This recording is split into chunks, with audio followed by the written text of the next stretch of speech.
Acara ini dipersembahkan oleh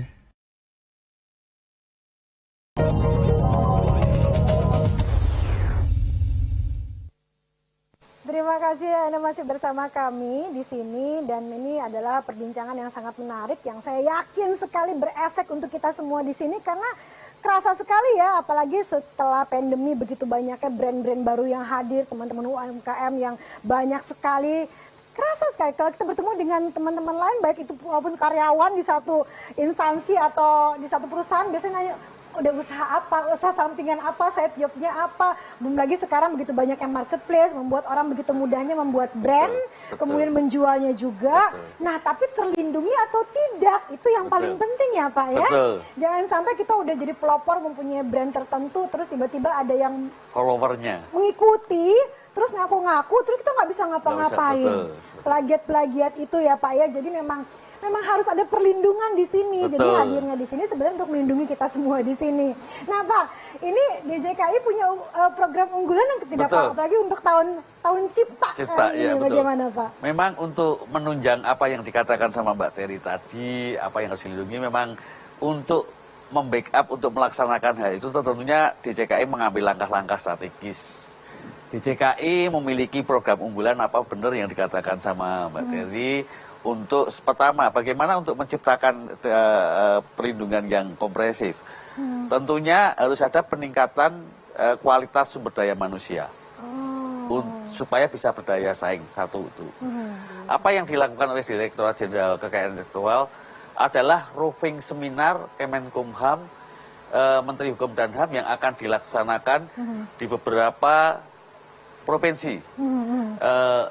Pertama Sumatera Utara. Ada DKI, ada Jawa Timur, ada Sulawesi Selatan yang menjadi tujuan menjadi roving seminar.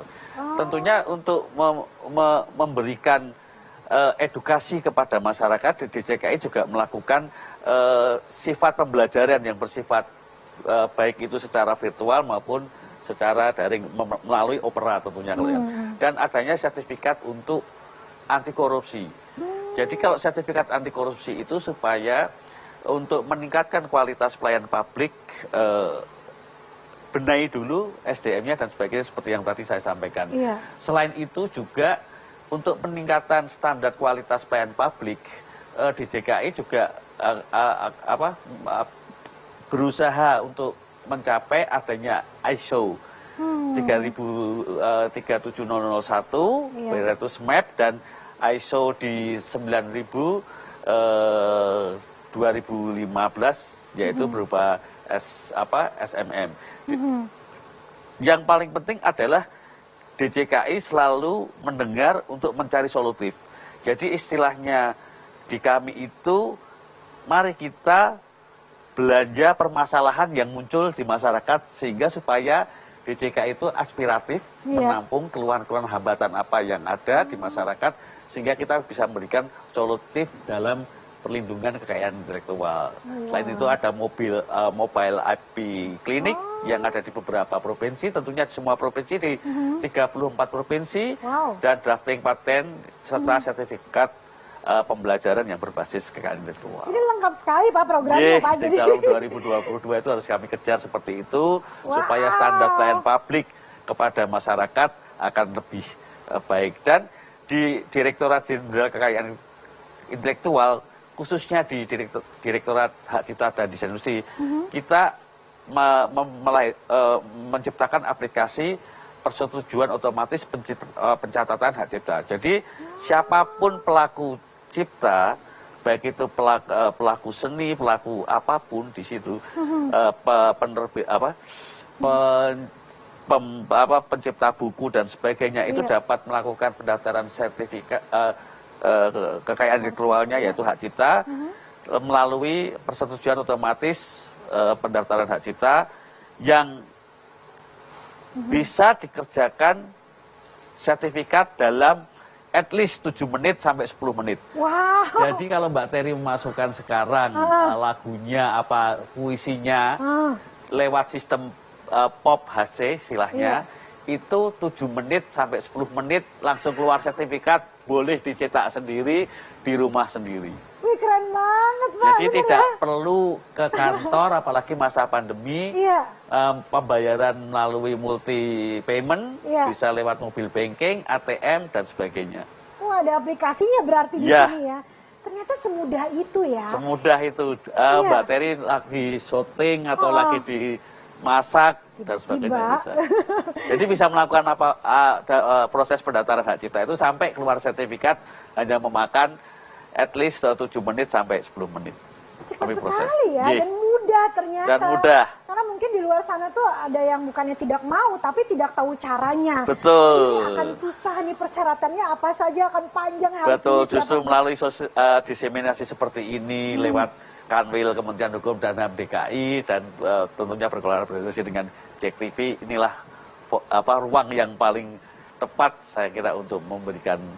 Ini kabar membahagiakan sekali Yeah. untuk di luar sana yang tidak tahu. Tapi kalaupun Anda sekarang jadi tahu, bisa disampaikan ya ke sekitar Anda. Saya yakin pasti ada di sekitar Anda yang punya brand, yang punya atau pekerja seni atau apapun itu juga yang Betul. mereka menghasilkan sesuatu dalam bentuk apapun, lindungi dengan hak cipta sehingga itu Betul. menjadi miliknya dia. Betul. Dan ternyata tidak sulit, semudah itu. Betul. Hitungannya menit kok ternyata. Tapi Pak, apa yang mendasari pentingnya perlindungan hak cipta sebagai bagian dari kekayaan intelektual dan tujuan dalam memberikan perlindungan hak cipta?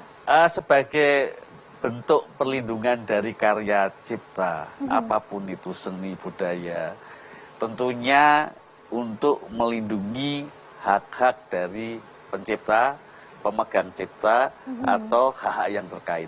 Iya. Jadi umpamanya nanti Mbak Terry menciptakan suatu cerita, buku, itu bisa difilmkan, itu yang saya sebut hak terkait, dan nanti pemegang ciptanya siapa, itu bisa dilakukan di situ. Jadi untuk mengantisipasi juga terhadap pelanggaran-pelanggaran, baik itu yang bersifat plagiat dan sebagainya, yang akan merugikan hak dari pencipta itu. Iya. Makanya itu pentingnya kita melindungi walaupun sistemnya deklaratif, saat diumumkan pun pelindungan cipta tetap melekat, tapi dari asas legalitas pemerintah perlu dan pencipta perlu melakukan pendaftaran itu. Ya, ini menenangkan sekali ya jadinya Betul. ya. Karena luas sekali, banyak yang terhambat karena ketakutan-ketakutan itu Betul, sehingga tidak bisa betul, berkarya dan betul, menghasilkan betul, sesuatu. betul. Berarti ini juga membantu program pemerintah sangat Betul. luas sekali untuk memajukan Indonesia. Dan itu kalau karya ciptanya Mbak Terry nanti istilahnya diplagiat atau dibaca atau apapun, atau dipakai disalahgunakan untuk kepentingan komersialisasi, karena di dalam hak cipta itu ada hak ekonomi. Baik. Itu Mbak Terry bisa melakukan, siapapun yang punya hak cipta bisa melakukan upaya-upaya hukum untuk melakukan itu, baik secara pidana maupun perdata. Wah, jadi tenang ya. Iya. Karena semudah itu juga orang bisa mengambil karya kita dan Betul. lain-lain gitu ya. Tapi dengan ini kita berkarya pun atau menghasilkan sesuatu apapun, baik usaha ataupun karya ya, ini bisa lebih tenang juga dan ada perlindungannya di sini. Betul. Karena di bawah itu ada undang-undangnya juga ya Pak ya. Betul. Berbicara mengenai undang-undang, bagaimana hak cipta dapat diakui dan mendapat perlindungan dalam Undang-Undang Nomor 28 ya kalau tidak salah ya Pak ya, tahun 2014 tentang hak cipta nih Pak. Ya, jadi begini, memang di undang-undang itu telah mengatur bahwa prinsip daripada hak cipta itu haknya yang melekat adalah ada dua, yaitu hak cipta itu sendiri dan hak komersial, hak ekonomi. Hak ekonomi itu artinya kalau sesuatu yang dilakukan setelah penciptanya melekat, kalau seandainya Mbak Terry menciptakan sebuah lagu, sebuah karya lukisan, dan lukisan itu tetap diatasnamakan penciptanya sebagai Mbak Terry, tapi di hak komersial itu, kalau itu dipindah tangankan kepada siapapun, umpamanya Mbak Terry dijual lepas karya lagunya atau ada ciptanya, itu hak moralnya tetap melekat bahwa pencipta itu adalah penciptanya Mbak Terry. Itu. Jadi mengenai perlindungan di dalam undang-undang itu tentunya negara sebagai yang turun di situ memberikan perlindungan secara eksklusif, hak eksklusif kepada para kreator, pada para inovator, pada para pencipta. Wah, jadi dia benar-benar terlindungi. Yeah. Mau dikatakan besar atau saya mah kecil-kecil aja usahanya. Tapi kalau kita tidak tahu apa yang terjadi nanti ya, betul. dan berkembang lebih baik dan merasa lebih aman kalau kita terlindungi di sini. Baiklah, sepertinya akan banyak sekali hal yang bisa kita bagikan di sini. Pastikan Anda jangan kemana-mana, kami akan segera kembali.